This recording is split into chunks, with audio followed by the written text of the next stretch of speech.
Welcome back to the Deep Dive. Today, we are wrestling with, well, one of the really big historical puzzles of the 20th century. Just picture the world, say, the 1920s, 1930s. You've got classical Marxist theory, and it's made this pretty explicit prediction. Right, the big one. That advanced industrial capitalism, especially in the West, it was just going to collapse, inevitably, under its own economic weight. Leading to this global revolution of the proletariat. That was the script. But that script, it just didn't play out. Not even close. It failed spectacularly. I mean, not only did the revolution not happen in Western Europe where everyone expected it. Yeah, where the conditions were supposedly ripe. Exactly. But the times when workers did actually seize some power, like in Italy and Germany, they were violently put down. Corrupt. And then what came next was even harder for the old theories to handle, fascism. Yeah, this powerful ideological force, nationalism, culture. It wasn't just about economics anymore. Traditional Marxism really struggled to explain it. So it was a huge intellectual crisis, a real moment of, okay, how does power actually work? How does the ruling class keep control even when the economy's on the ropes? Precisely. And that brings us to our deep dive today. We're looking at these two major responses to that failure, parallel responses, but they ended up going in really different directions. Antonio Gramsci, the activist thinker writing from a fascist prison cell. And then you have the Frankfurt School thinkers, people like Horkheimer, Adorno, Marcuse academics, writing mostly from exile. And what's just fascinating, truly fascinating, is they kick off from the exact same place intellectually. Really, the same starting point. Yeah. Both groups basically said, look, this rigid economic determinism, it's not enough. They rejected it. The idea that everything is just driven by the economic base. Right. They said the base alone can't explain why society holds together, why the revolution failed.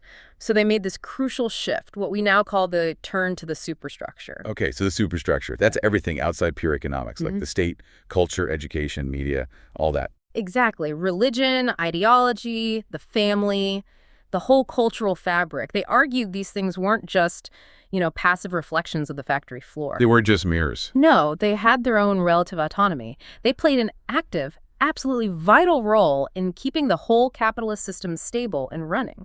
So capitalism wasn't just about money and machines. It had these powerful cultural defenses.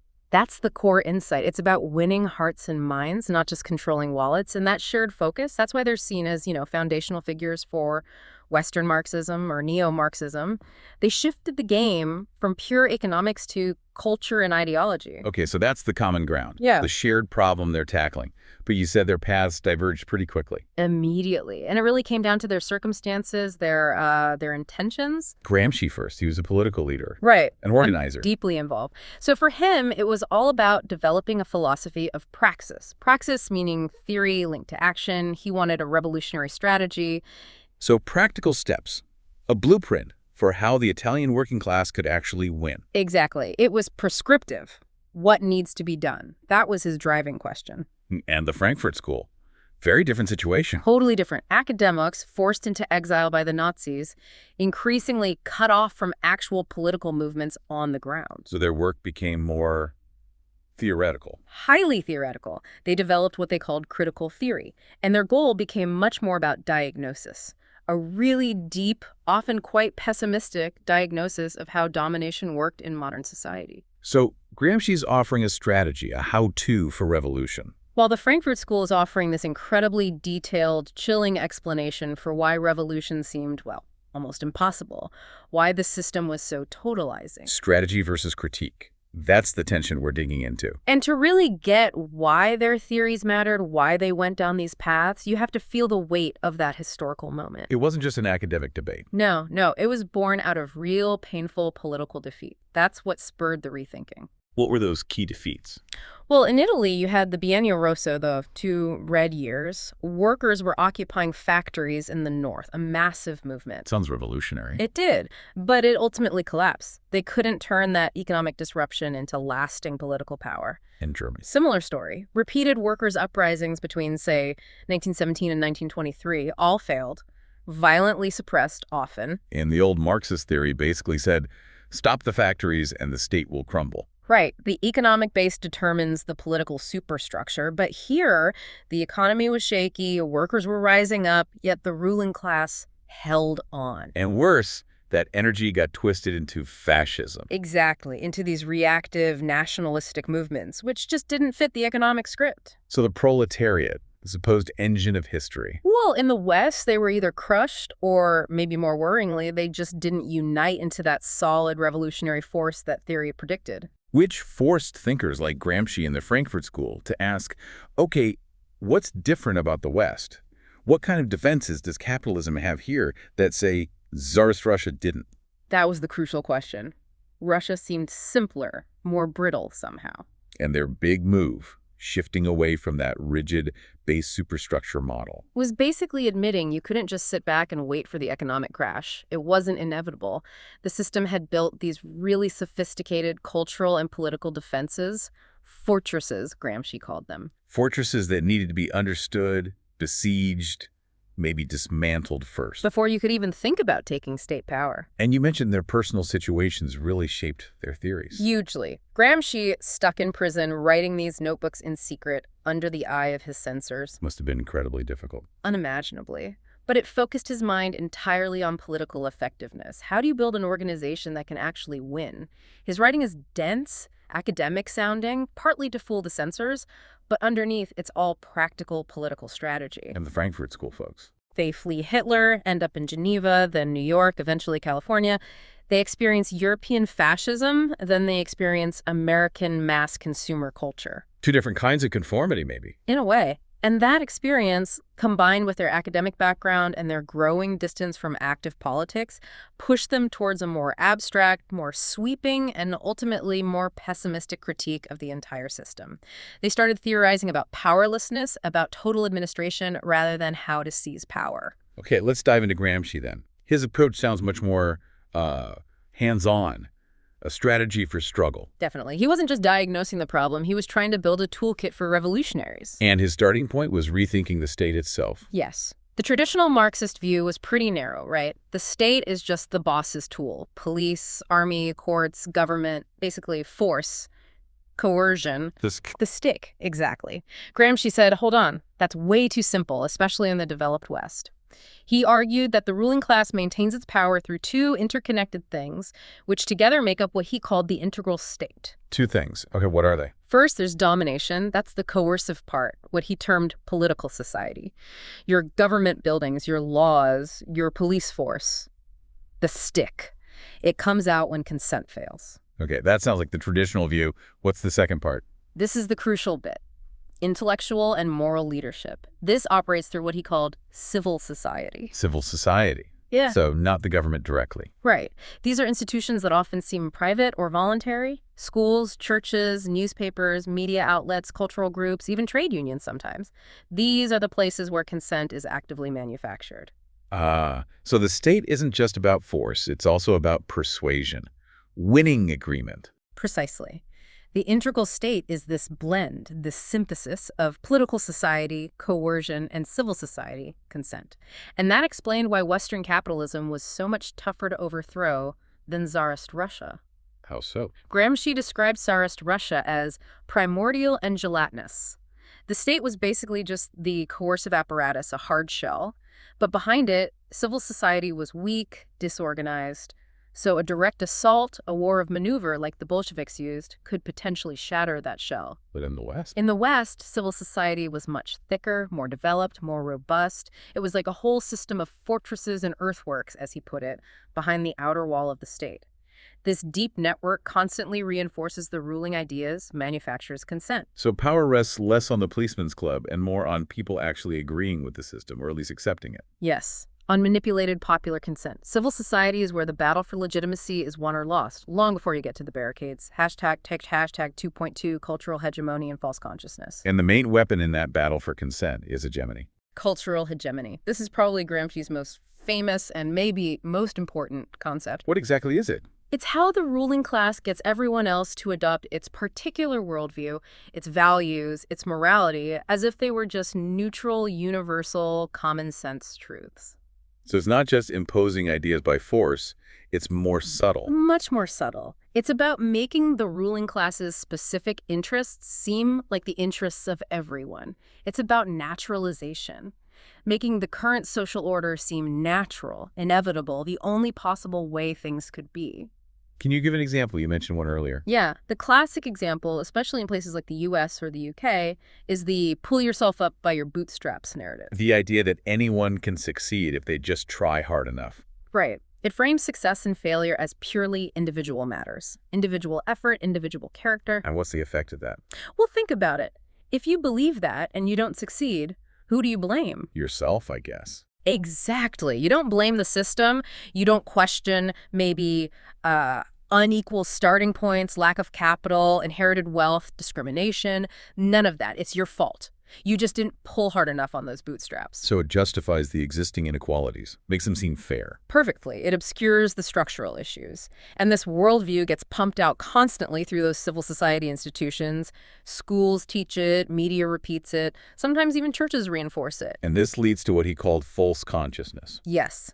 Subordinate groups, the working class, the poor, they end up internalizing the dominant ideology. They start to see the world through the lens of the ruling class, even when it works against their own interests. They consent to their own marginalization because they believe, genuinely, that this is just how things are, or even how things should be. Which means the rulers don't need to use force most of the time. Precisely. Consent is cheaper and much more stable than coercion. Okay, so if the battle is cultural, fought with ideas and common sense, how does the working class fight back? They need their own ideas, right? Yeah. Their own common sense. Exactly. They need to build a counter-hegemony, a different worldview. And to do that, Gramsci argued, they need a specific kind of leadership. Not just politicians, but intellectuals. But a special kind. Organic intellectuals. Organic, as opposed to Traditional intellectuals. He made a very sharp distinction. Who are the traditional ones? Think priests, academics, writers, philosophers, people whose social function is intellectual work. They often see themselves as independent, above the fray, just dealing in pure ideas. But Gramsci didn't buy that. Not at all. He argued that, consciously or not, traditional intellectuals generally function to reinforce the existing hegemony. They curate knowledge, define what's important, preserve the dominant culture. They're the guardians of the established common sense. Okay, so what makes an organic intellectual different? The organic intellectual emerges from and stays connected to a particular social class, like the industrial working class or the peasantry. They articulate the feelings, the experiences, the interests of that group. So they're not detached academics. No, their role is deeply practical. Gramsci called them active participants in practical life, organizers, permanent persuaders. They're not just thinkers, they're doers. What's their main job then? Their job is to take the often fragmented, contradictory, sometimes backward-looking ideas swirling around in the working class, what Gramsci called their existing common sense, and help transform it. Transform it into what? Into a coherent, critical, revolutionary worldview. Into what he called good sense. They provide the intellectual glue to turn scattered grievances and gut feelings into a clear understanding of the system and a positive vision for a different future. So it's about giving the class a voice, a clear consciousness of itself and its potential. Precisely. It's about internal organization and self-clarification, not waiting for enlightenment from outside intellectuals. It gives agency back to the oppressed group itself. Hashtag 2.4, the protracted war of position. So Gramsci's mapped out the battlefield civil society, hegemony. He's identified the troops, the working class and its allies. He's described the leaders, the organic intellectuals. What's the strategy? How do they actually fight? Well, having understood how deep the defenses of the Western state were, that thick wall of civil society, Gramsci concluded that the old model, the quick, direct assault, was doomed. The war of maneuver, he called it. Right. The Bolshevik model. Yeah. Storm the Winter Palace, seize the state buildings. Gramsci said, that might work in Russia, but try that in Italy or France or Britain. You'll fail.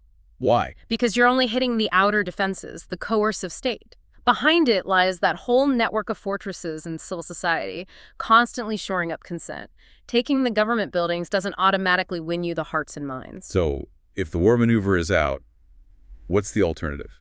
The war of position. This is the core of his strategic thinking for the West. And what does that involve? It's like slower. It is slower, much slower. It's a long, patient, protracted struggle. It's fought primarily within those institutions of civil society. So not fighting the state directly, but fighting inside schools, media, unions, cultural groups.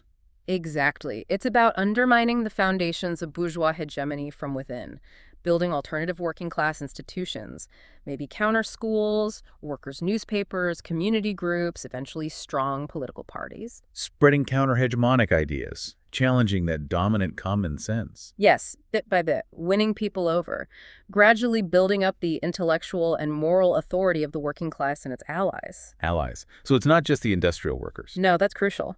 Gramsci stressed the need to build a historic bloc. This means forging alliances between different subordinate groups. Like who? Well, in his Italian context, it meant uniting the organized industrial workers in the north with the poor, often more conservative, peasants in the south, maybe even winning over some disgruntled sections of the middle class, creating a broad coalition based on shared opposition to the ruling bloc. So you win the cultural war first, build this broad base of support, establish your own hegemony. Then you can think about political power. That's the idea. You achieve intellectual and moral leadership before you take the state. This whole concept, this long march through the institutions, as it was later called, is why Gramsci's thinking remains so incredibly relevant for social movements today that are looking for ways to achieve fundamental change in complex societies. Okay, let's shift gears now. Across the Atlantic, effectively, to the Frankfurt School. They start from the same place. Culture matters. The old Marxism is incomplete, but wow, they end up somewhere totally different. Radically different. If Gramsci's question was, how do we organize to win? The Frankfurt School, especially Horkheimer and Adorno, ended up asking something more like, how did the system become so overwhelmingly powerful, so totalizing, that any real resistance seems, well, almost futile? That sounds bleak. It often is. Their critique cuts incredibly deep. It's not just about capitalism or the state. They end up critiquing the entire trajectory of Western modernity, starting with the Enlightenment itself. The Enlightenment. But wasn't that supposed to be about liberation? Reason freeing us from superstition? That was the promise. But in their major work, Dialectic of Enlightenment, Horkheimer and Adorno argued that reason itself took a wrong turn.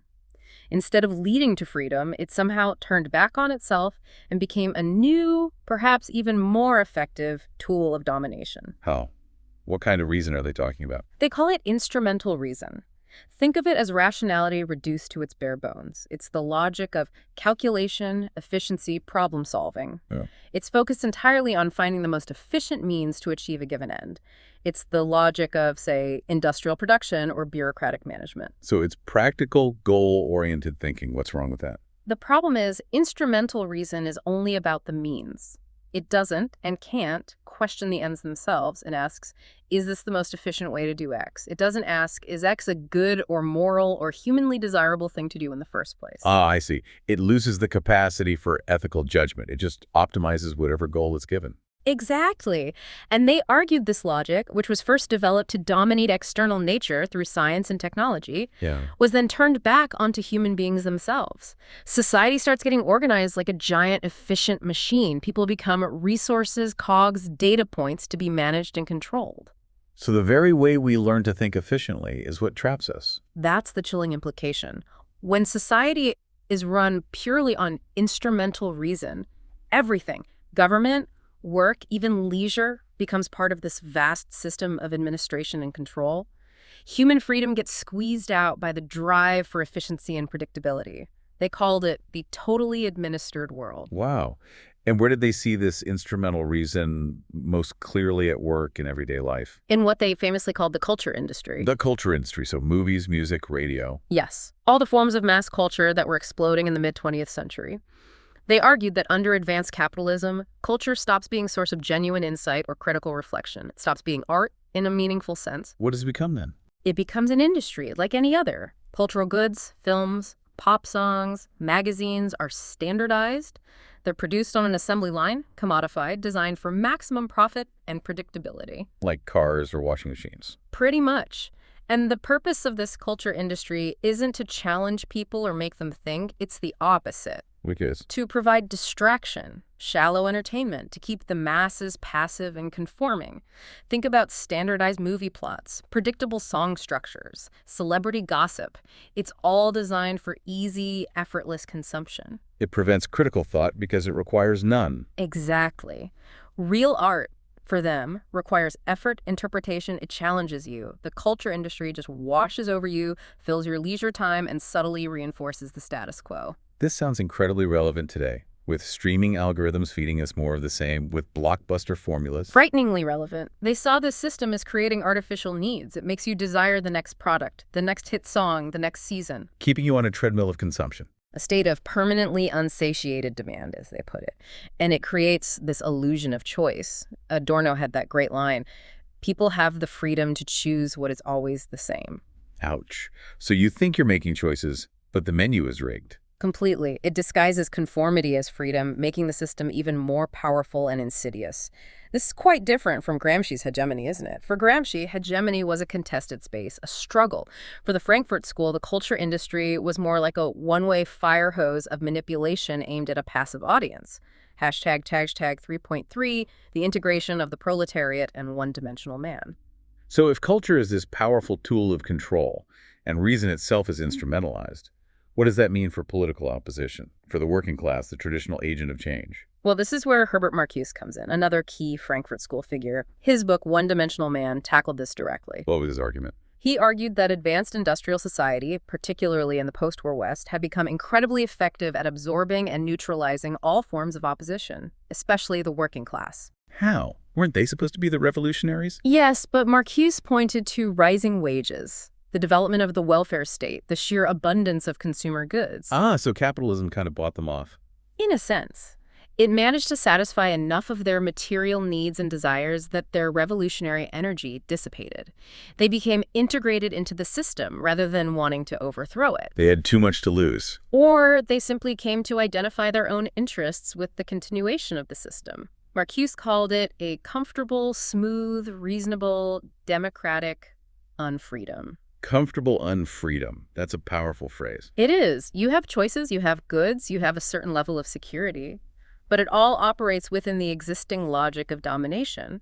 You're comfortable, but you're not truly free. And this had a psychological effect, too. A profound one. Marcuse argued it led to the erosion of negative thinking. Negative thinking. Sounds bad. He meant it in a critical sense, the ability to think against the grain, to negate, to reject the existing reality, to imagine a fundamentally different way of life, a radically different future. And that gets lost. He argued it was being systematically wiped out. If the current system seems so successful, so rational, so capable of delivering the goods, why would you even want to imagine something different? The very capacity for critique, for envisioning alternatives, withers away. So people become one-dimensional. Exactly. Their thoughts, their desires, their language itself become confined within the existing universe of discourse. They can only think in terms of improving the current system, not replacing it.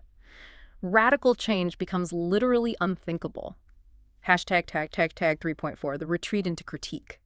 Okay, so facing this picture, instrumental reason, a manipulative culture industry, an integrated working class, the collapse of negative thinking, where does that leave the critical theorist? In a very difficult, very pessimistic place. The first generation, especially Horkheimer and Adorno, looked at the triumph of fascism, then the seemingly seamless integration of post-war consumer capitalism, and basically concluded the system might be too total. That resistance was impossible. Or at least that the traditional agent of resistance, the proletariat, had been neutralized or co-opted. The conditions for revolution just weren't there anymore, maybe couldn't be there. So what did they do? Give up? They essentially abandoned the goal of direct revolutionary leadership. They didn't see themselves as organizing the masses anymore. Critical theory became something else. What? It became a kind of defensive strategy, a focus on negation, on relentlessly critiquing the existing repressive conditions, on preserving the possibility of critical thought itself against the overwhelming tide of conformity. Like keeping a flame alive in a storm. That's a good way to put it. Their job wasn't to lead a revolution now, but perhaps to safeguard the intellectual tools and the critical spirit that might be needed for some future, unforeseen transformation. Which explains why their writing is often so dense, so difficult, maybe even esoteric. Yes, it was partly a conscious withdrawal from the compromised language of the mainstream. They were writing for a potential future audience.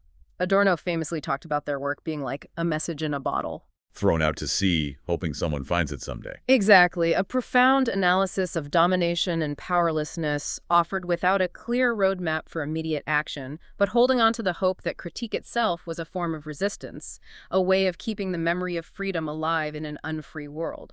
It's a powerful diagnosis, but not much of a practical cure, at least not for their own time. So we've sketched out these two powerful yet starkly contrasting responses to the crisis of Marxism. Gramsci, the strategist, the Frankfurt School, the diagnosticians. Let's try to really pin down the core differences and their lasting impact. Hashtag 4.1 shared diagnosis, opposing moods and goals. Yeah, they saw the same basic problem, the failure of the revolution, the importance of culture, but their conclusions, their whole mood was just poles apart. Gramsci first. What's his mood? It's fundamentally one of strategic optimism. Despite the bleakness of his prison cell, despite the defeats, he never gave up on the possibility of change through collective political will. His famous motto captures it perfectly. Pessimism of the intellect, optimism of the will. So analyze the difficulties honestly, but never lose the drive to act. Exactly. Use your intellect to understand the depth of the enemy's defenses, but maintain the belief, the will, that those defenses can eventually be overcome through strategy and organization. And the Frankfurt School. Profound pessimism, especially Horkheimer and Adorno. Their diagnosis of the totally administered society, the culture industry, instrumental reason. It led them to see the system as almost hermetically sealed. Even the will to resist seemed contaminated, manufactured by the system itself. So action becomes problematic. Deeply problematic. Gramsci's work answers the question, what is to be done? It's a practical, strategic framework. The Frankfurt School, particularly in its first generation, answers the question, why has nothing been done? Or maybe, why can nothing be done? It's a diagnosis of a social pathology that seems to preclude effective action. But I have to push back on that a bit. If your critique is so totalizing that it makes action seem impossible, that's the point. Isn't that just a recipe for despair or maybe intellectual quietism? That's the million-dollar question, isn't it? It's the critique often leveled against them. Adorno's defense, essentially, was that in a totally false world, the only honest, the only moral position for an intellectual was uncompromising negativity. To refuse to play the game, to refuse easy solutions, and to keep critique alive, even if only in theory. So preserving the idea of freedom was the resistance. For them, yes. In a world that had seemingly abolished it in practice, holding on to the critical concept was a political act, however minimal it might seem. It was a moral imperative more than a strategic calculation. Okay, that difference in mood seems rooted in how they actually saw culture working. Gramsci's hegemony. It's dynamic, it's dialectical, it's a site of struggle. Consent isn't just imposed, it has to be constantly won, maintained, negotiated. And crucially, it can be challenged. A counter-hegemony can be built from below. It's contested territory. Exactly, whereas the Frankfurt School's culture industry Feels much more top-down. Totally. It's presented as monolithic, deterministic, a one-way street.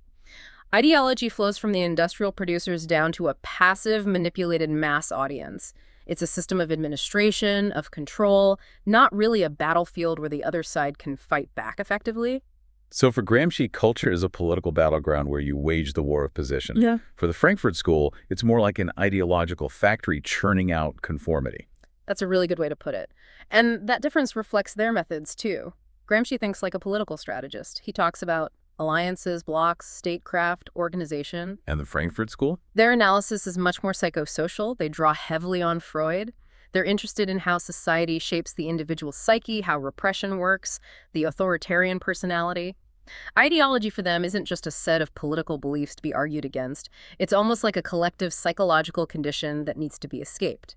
Hashtag 4.3, the agent of change, and the great refusal. And this leads to very different ideas about who can actually change things. For Gramsci, it seems clear. Pretty clear. The agent is still fundamentally the proletariat, but crucially organized by its party, guided by its organic intellectuals, and crucially in alliance with other oppressed groups, the historic bloc. There's a defined force for change. Yes.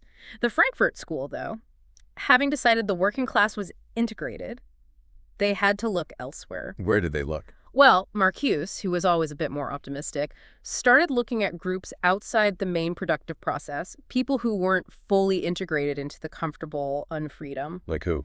Students, minorities. Exactly. Students, intellectuals, racial minorities, maybe people in the developing world, those who hadn't fully bought into the system. He saw them as potential bearers of what he called the great refusal. The great refusal. Just saying no. A fundamental rejection of the whole one-dimensional system and its values. You saw echoes of this in the 1960s, New Left, Right. Students and activists taking the lead, not traditional labor unions. Right. But Horkheimer and Adorno were even more pessimistic. Often, yes. For them, sometimes it felt like genuine resistance could only be found in the most marginal places. Maybe in the isolated critical theorist, just thinking against the grain. Or perhaps in difficult avant-garde art. Art. How is art resistance? Because truly challenging art, by its very nature, refuses to be easily consumed, refuses standardization. What? Its difficulty, its negativity, its refusal to provide easy answers was seen as a small pocket of resistance against the all-consuming culture industry. But that's a very slim basis for political hope, a very isolated position. Now, it's really important we stress something here. Gramsci and the Frankfurt School weren't actually debating each other back in the day, were they? Not at all. This is definitely a missed encounter, historically speaking. Gramsci was writing in prison in the late 20s, early 30s. And his prison notebooks weren't widely available, especially outside Italy, until after World War II, really the late 1940s and 50s. And the key Frankfurt School works, like Dialectic of Enlightenment or Marcuse's early stuff, were conceived and written largely before Gramsci's ideas became known internationally. Dialectic of Enlightenment came out in 1947. So the incredible parallels we see, the turn to culture, the critique of simple economics, they weren't influencing each other directly. No, it's more a case of convergent evolution. They were independently responding to the same historical shocks. The failed revolutions, the rise of fascism, the strange stability of Western capitalism. And they were drawing on some shared intellectual roots, particularly in Hegelian Marxism, maybe figures like Georgy Lukács. So same problems, similar toolbox, leading to sometimes similar diagnoses, but very different prescriptions. Hashtag 4.5, later dialogue and synthesis. But while the founders didn't really engage, later generations certainly did. There was dialogue later on. Like who? Well, Jürgen Habermas, who's arguably the most important figure in the second generation of the Frankfurt School, definitely engaged with these issues. His work on the public sphere reopened questions about communication and rationality in society. How did his view compare to Gramsci's civil society? It's different. Habermas ideally sees the public sphere as a space for a rational debate leading to consensus. Gramsci saw civil society much more starkly as a battleground for competing hegemonies. But Habermas's focus on communication within civil society certainly created bridges. But the most direct fusion of the two traditions happened elsewhere. Yeah. Arguably the most fruitful synthesis happened in the UK with the emergence of British cultural studies. People like Stuart Hall. Exactly. Stuart Hall and others explicitly drew on both traditions. They needed Gramsci's theory of hegemony, his ideas about struggle and agency, to explain how subordinate groups could resist and create their own meanings. But they also needed the Frankfurt School. Yes, they needed the Frankfurt School's sophisticated tools for analyzing mass media, ideology, and how consent is manufactured, especially through popular culture. They used this combined toolkit, for example, to analyze the rise of Thatcherism, how it built a new kind of common sense, a new hegemony, using the media very effectively. So they took Gramsci's strategy and the Frankfurt School's diagnosis and put them together. In a very productive way. It showed that maybe you need both. You need the sharp diagnosis of how power works culturally, but you also need the strategic thinking about how to fight back. They're two necessary sides of the coin for understanding and potentially changing the modern world. #outro. So when you look back at Gramsci and the Frankfurt School, their combined legacy is just immense. It really forms the bedrock for so much critical thinking about power today. They give us these two distinct, sometimes clashing, but ultimately complementary sets of tools. The Frankfurt School side. It feels incredibly relevant, almost prophetic now, doesn't it? With social media, algorithms, targeted advertising. Chillingly so. Their concepts instrumental reason, the culture industry, give us the language to diagnose what's happening, how digital media can manipulate, how consumerism can numb dissent, how the drive for efficiency can override human values. They map out the deep structures of cultural domination. But that diagnosis can feel paralyzing. It can, and that's why Gramsci remains absolutely indispensable for anyone actually trying to change things. Because he provides the how. He provides the theory of agency, the war of position, building the historic bloc, the role of organic intellectuals. These concepts give social movements a vocabulary, a strategic framework for the long, hard work of challenging power, building alternatives, fighting that cultural battle. He gives you the map for the march, however long it takes. So we're left with this fundamental tension, aren't we? A tension we probably live with every day. I think so. The Frankfurt School gives us this incredibly sharp, often deeply pessimistic analysis of how and why we're dominated.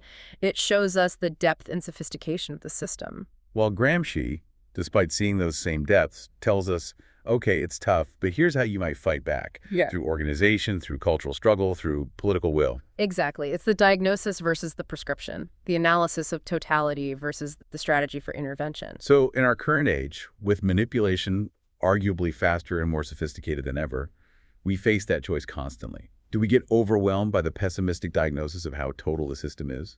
Or do we embrace Gramsci's optimism of the will?